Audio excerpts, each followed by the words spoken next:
deeply unpleasant weather at the moment. Right, let's get you to preschool. Pipes. Any what? We don't have any exhaust pipes. Exhaust pipes? No, we don't have exhaust pipes because we're in an electric car, Jasper.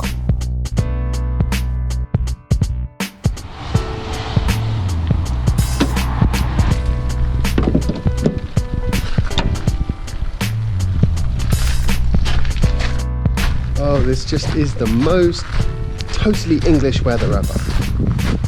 It's cold, it's wet. And can I just say, US presidential election, OMG.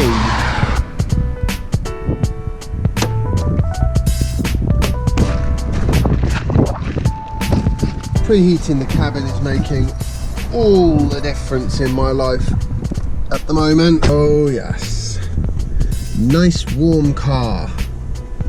All cars should be warm when you get in them. And it's time to go get Jasper.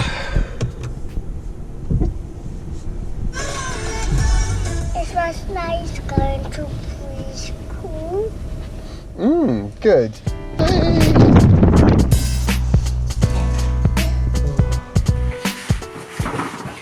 Okay.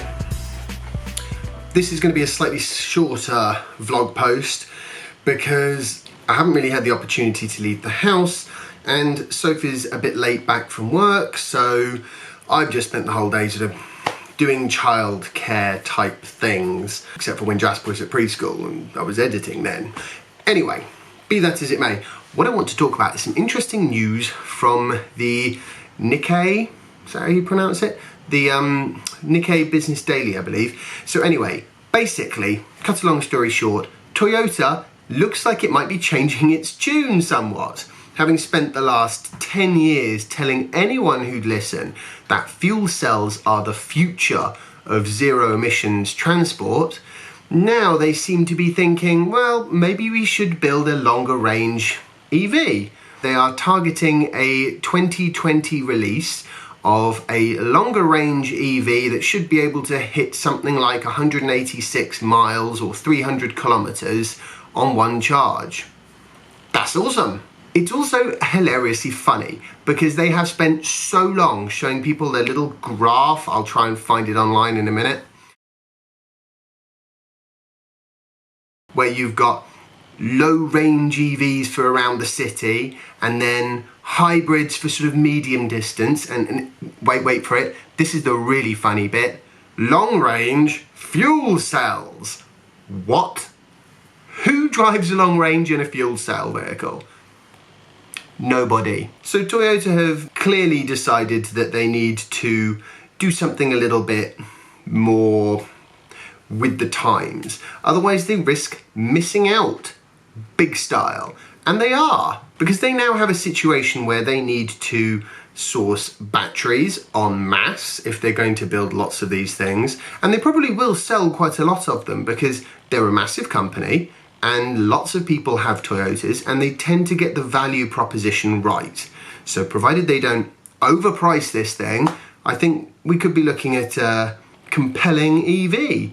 Admittedly, not for like 3 years, by which point every EV is going to come with 186 miles of range. I think Toyota is one of those hilarious examples of what happens when a top management structure doesn't really listen to people that know and creates a culture where people don't feel that they're able to actually voice their concerns about the company's direction publicly, or they'll get canned.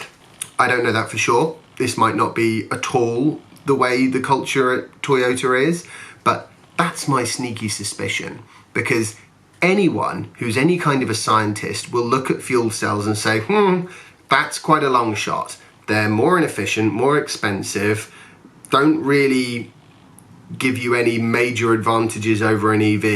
And they have all the disadvantages that might come with an EV. And on top of that, it's much harder to fix those disadvantages because charging stations cost a lot of money for hydrogen vehicles and you can't have one installed at home. I think it's the right decision for Toyota. I think they probably should have made this decision quite a long time ago.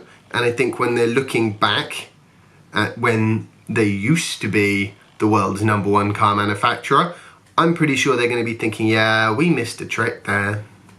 Hopefully, they'll be looking at Tesla in the new #1 spot, although admittedly that is rather more of a long shot prediction there, I'm afraid. What do you think? Has Toyota waited too late? Hopefully Soph will be getting back any minute.